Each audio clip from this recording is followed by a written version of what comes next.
جب بھی ہم قیامت کے آنے کا ذکر کرتے ہیں یا اسلامی کتابوں میں اس سے ریلیٹڈ چیزیں پڑھتے ہیں تو اس میں جہاں حضرت عیسیٰ علیہ السلام کی آمد کا ذکر تو ہوتا ہی ہے، ساتھ ساتھ ایک ایسی قوم کی آمد کا ذکر بھی ہوتا ہے جس کے بارے میں ہر انسان جاننا چاہتا ہے، کیونکہ اس قوم کا ذکر تو قرآن مجید میں بھی بڑی تفصیل کے ساتھ بیان کیا جا چکا ہے۔ یہ قوم کوئی اور نہیں بلکہ دنیا کی سب سے خطرناک قوم یاجوج ماجوج ہے، اور ہمارے پیارے نبی حضرت محمد صلی اللہ علیہ وآلہ وسلم کے ایک ارشاد کے مفہوم کے مطابق قیامت اس وقت تک برپا نہ ہوگی جب تک دنیا میں یاجوج ماجوج کی آمد نہ ہو جائے۔ یہی وجہ ہے کہ ہر دور کے انسانوں میں، چاہے وہ مسلم ہوں یا غیر مسلم، ان میں اس قوم کے بارے میں جاننے کا تجسس ہمیشہ رہا ہے۔ آج کی اپنی اس ویڈیو میں ہم اس قوم کے بارے میں جاننے کی کوشش کریں گے کہ یہ قوم دکھنے میں کیسی ہے،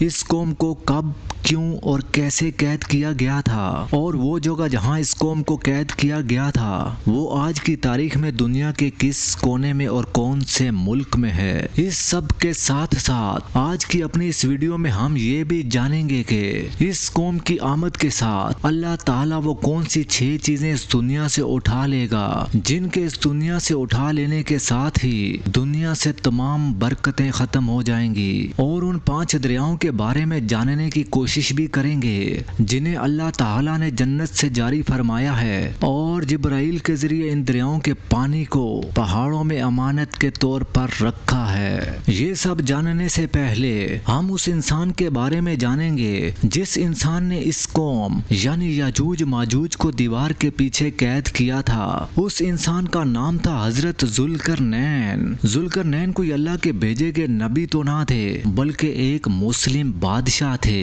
اور اللہ نے انہیں اپنی ولایت عطا فرمائی تھی۔ ذوالقرنین کا شمار دنیا کے ان 4 لوگوں میں ہوتا ہے جنہوں نے پوری دنیا میں حکمرانی کی۔ ان 4 لوگوں میں ایک ذوالقرنین تو تھے ہی، باقی جو 3 لوگ تھے ان میں حضرت سلیمان علیہ السلام، بادشاہ نمرود اور بخت نصر تھے۔ یہ کہانی شروع ہوتی ہے اس دور سے جب حضرت ذوالقرنین نے پرانی کتابوں میں لکھا ہوا یہ پڑھا کہ جو شخص آب حیات کے چشمے سے پانی پی لے گا اسے موت نہ آئے گی۔ ذوالقرنین نے اپنے کزن حضرت خضر علیہ السلام کو ساتھ لیا اور اس چشمے کی تلاش میں نکل پڑے۔ اس چشمے کی تلاش میں انہوں نے دنیا کے 3 سفر کیے۔ اللہ تعالیٰ نے سورہ کہف میں ذوالقرنین کے ان 3 سفروں کا ذکر کیا ہے۔ حضرت ذوالقرنین نے پہلا سفر مغرب کی جانب کیا۔ مغرب کی جانب سفر کرتے کرتے جب وہ زمین کے آخری حصے میں پہنچ گئے تو انہیں وہاں پر ایک عجیب سی قوم ملی۔ ان تمام لوگوں کے جسم پر اگر کوئی لباس تھا تو وہ صرف جانوروں کی کھال سے بنا ہوا لباس تھا۔ ذوالقرنین نے جب ان کے بیچ میں رہنا شروع کیا تو انہیں اس بات کا بھی پتہ چلا کہ یہ لوگ صرف مردہ دریائی جانوروں کا گوشت کھاتے ہیں۔ ذوالقرنین نے ان لوگوں کو اسلام کی دعوت دی۔ ان میں سے کچھ لوگ مسلمان ہوئے اور یہ قوم ناسک کہلاتی تھی۔ اس کے بعد انہوں نے اپنا دوسرا سفر شروع کیا جو مشرق کی جانب تھا۔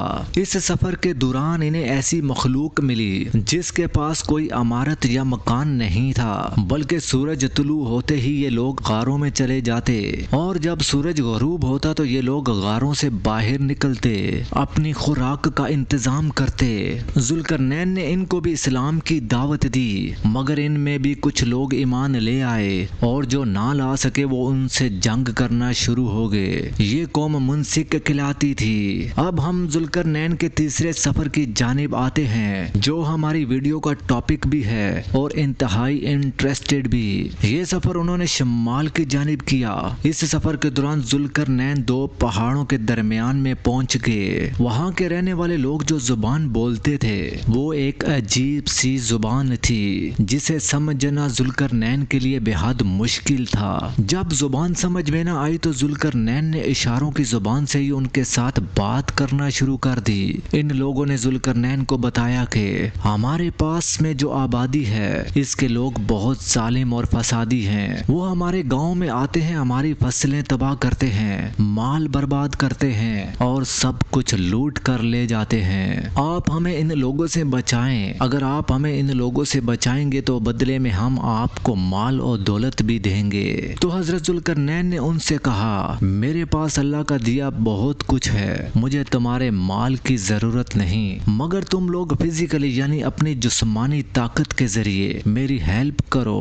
پھر حضرت ذوالقرنین نے انہیں حکم دیا کہ ان دونوں پہاڑوں کے درمیان میں ایک گہری بنیاد کھودو۔ اس بنیاد کو اتنا کھودا گیا کہ اس میں پانی نکل آیا۔ پھر اس بنیاد سے پتھروں اور پگھلے ہوئے تانبے سے دیوار تعمیر کروائی گئی اور اس دیوار کو سائیڈوں سے لوہے اور تانبے لگوا کر درمیان میں لکڑی اور کوئلہ بھر دیا گیا اور اس لکڑی اور کوئلے کو آگ لگوا دی۔ اس سے یہ ہوا کہ دیوار اتنی مضبوط ہو گئی جسے توڑنا ناممکن ہو گیا اور یہ دیوار پہاڑوں کی اونچائی تک بنوا دی گئی۔ اب یاجوج ماجوج کے لوگ دیوار کے اس طرف قید ہو گئے۔ حدیث مبارکہ میں ہے کہ یاجوج ماجوج کے لوگ ہر روز اس دیوار کو توڑنے کی کوشش کرتے ہیں، مگر ہوتا یہ ہے کہ دن بھر محنت کرنے کے بعد جب یہ لوگ اس دیوار کو توڑنے کے قریب پہنچ جاتے ہیں تو ان میں سے ایک کہتا ہے چلو اب کل توڑیں گے، اور اگلے دن جب وہ پھر آتے ہیں تو اللہ کے حکم سے وہ دیوار پھر سے کمپلیٹ ہوئی ہوتی ہے اور پہلے سے بھی مضبوط۔ دوسرے دن پھر ایسا ہی ہوتا ہے اور آج تک یہ ایسا ہی ہوتا آ رہا ہے۔ جب بھی یہ دیوار توڑنے کے قریب پہنچتے ہیں کوئی نہ کوئی کہہ دیتا ہے چلو اب کل توڑیں گے، مگر ایک دن اللہ کی مرضی سے یہ دیوار ٹوٹے گی اور یہ لوگ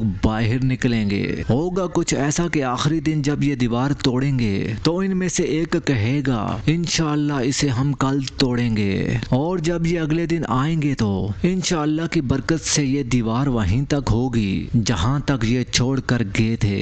اس کے بعد یہ دیوار ٹوٹ جائے گی اور یہ لوگ باہر آ جائیں گے۔ حدیث پاک میں یاجوج ماجوج کے بارے میں آیا ہے کہ یہ چوڑے چہرے والے، چھوٹی چھوٹی آنکھوں والے اور موٹے بالوں والے ہوں گے۔ یہ یاسف بن نوح علیہ السلام میں ایک فسادی گروہ ہے۔ اس گروہ کی تعداد ہم انسانوں سے کئی گنا زیادہ ہے۔ ایک حدیث پاک میں آتا ہے کہ حضرت عبداللہ ابن عمر رضی اللہ تعالی عنہ نے فرمایا جن و انس کے کل 10 حصے ہیں، ان میں 9 حصے یاجوج ماجوج ہیں اور 1 حصہ انسان۔ اس بات سے ہم اندازہ لگا سکتے ہیں کہ یاجوج ماجوج کی تعداد کتنی زیادہ ہوگی۔ ان کی اتنی زیادہ تعداد ہونے کی ایک وجہ یہ بھی ہے کہ اس قوم کے 3 گروہ ہیں، نمبر 1 تعوید، نمبر 2 تاریث اور نمبر 3 منصب۔ ان میں سے جو بھی مرتا ہے اپنے پیچھے 1000 اولاد چھوڑ کے مرتا ہے۔ یہ لوگ صرف بہار کے موسم میں ہی اپنے غاروں سے باہر نکلتے ہیں۔ ان کی خوراک سانپ، بچھو، گرگٹ، سبزیاں اور خشک میوہ جات ہیں۔ ان کا دنیا میں ظہور اس وقت ہوگا جب حضرت عیسیٰ علیہ السلام دجال کو قتل کر چکے ہوں گے۔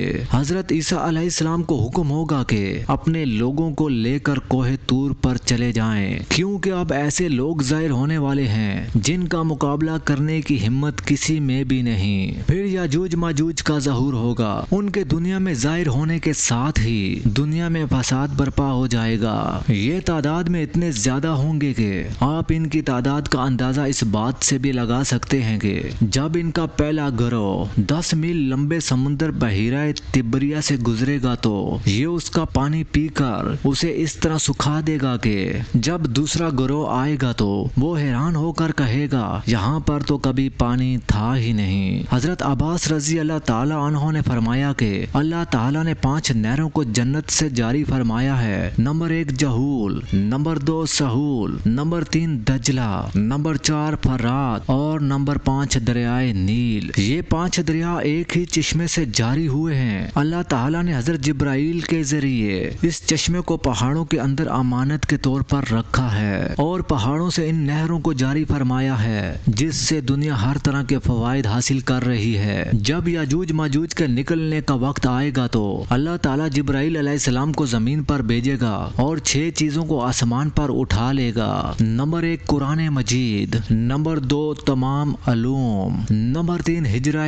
اسود، نمبر 4 مقام ابراہیم، نمبر 5 حضرت موسیٰ علیہ السلام کا تابوت اور نمبر 6 وہ نہریں جن کا ذکر میں اس ویڈیو میں کر چکا ہوں۔ یاجوج ماجوج اس دنیا میں ظاہر ہونے کے بعد ایک ایسا فساد برپا کریں گے جس سے دنیا میں موجود تمام انسانوں کا خاتمہ ہو جائے گا۔ انسانوں کو ختم کرنے کے بعد یہ لوگ کہیں گے کہ دنیا والوں کو تو ختم کر دیا، چلو اب آسمان والوں کو بھی ختم کرتے ہیں۔ یہ کہہ کر وہ آسمان کی جانب تیر برسائیں گے اور جب یہ تیر واپس واپس زمین پر آئیں گے تو اللہ کے حکم سے ان تیروں پر خون لگا ہوگا۔ اس دوران حضرت عیسیٰ علیہ السلام پہاڑ پر موجود اپنے رب سے دعا فرمائیں گے۔ اس کے بعد اللہ تعالیٰ ان کی گردنوں پر ایک کیڑا پیدا کریں گے اور یہ سب کے سب مر جائیں گے، اور اس کے بعد اللہ تعالیٰ لمبی گردنوں اور بڑے منہ والے پرندے بھیجے گا جو ان کی لاشوں کو اٹھا کر لے جائیں گے۔ اب آخر میں بات کرتے ہیں یاجوج ماجوج کی اس دیوار کی جسے ہزاروں سالوں سے کھوجنے کی کوششیں کی جا رہی ہیں۔ اس دیوار کے بارے میں ہزاروں اسکالرز اپنے اپنے طور پر ریسرچ کر چکے ہیں، مگر ان کی تمام ریسرچ قرآن اور حدیث میں بتائی گئی لوکیشن سے میچ نہیں کرتی۔ مگر حال ہی میں دنیا کی ایک نامور ریسرچ ٹیم جس میں مصر کے اسکالرز کے ساتھ ساتھ سینٹرل ایشیا کے اسکالرز بھی موجود ہیں، انہوں نے دعویٰ کیا ہے کہ وہ یاجوج ماجوج کی اس دیوار تک پہنچنے میں کامیاب ہو گئے ہیں جو کسی دور میں حضرت ذوالقرنین نے یاجوج ماجوج کا راستہ روکنے کے لیے بنائی تھی۔ اس ٹیم کا دعویٰ ہے کہ قرآن اور حدیث میں موجود یاجوج ماجوج کی دیوار کے بارے میں بتائی گئی لوکیشن کا مطالعہ کرنے کے بعد ہی وہ اس دیوار کو کھوجنے میں کامیاب ہوئے ہیں۔ ان کے مطابق یہ دیوار کرگستان نامی ایک ملک میں موجود ہے جو کسی زمانے میں سوویت یونین کا حصہ ہوا کرتا تھا، مگر سوویت یونین کے ٹوٹنے کے بعد یہ ملک ایک الگ ریاست کے طور پر دنیا کے نقشے میں ظاہر ہوا،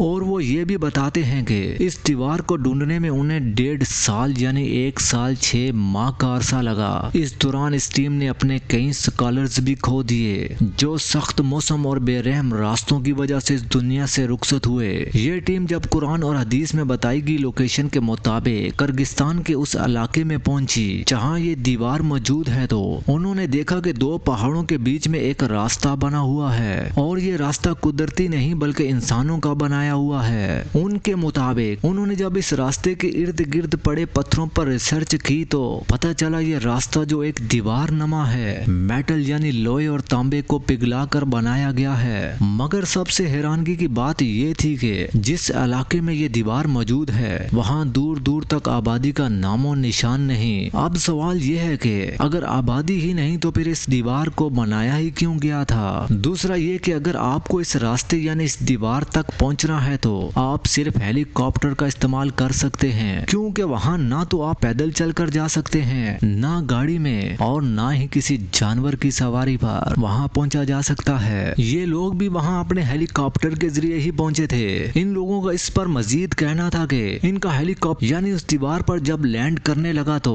میٹل ڈیٹیکٹر نے فوراً سگنل جاری کرنا شروع کر دیے، جس کا مطلب تھا کہ اس برف کی موٹی تہہ کے نیچے ایک ایسی دیوار موجود ہے جسے کسی دور میں لوہے اور تانبے کے ذریعے بنایا گیا تھا۔ اب اس ٹیم کے اس دعوے میں کتنا سچ اور کتنا جھوٹ ہے اس کا جواب تو آنے والا وقت ہی دے گا۔ آج کی اپنی اس ویڈیو کو یہیں پر ختم کرتے ہیں اور ملتے ہیں اپنی اگلی نیو ویڈیو میں۔ میری ویڈیو اچھی لگی ہو تو اسے لائک کریں، چینل کو سبسکرائب کریں اور گھنٹی کے بٹن کو دبانا مت بھولیں تاکہ میری آنے والی ہر نئی ویڈیو سب سے پہلے آپ تک پہنچ سکے۔ پاکستان زندہ باد۔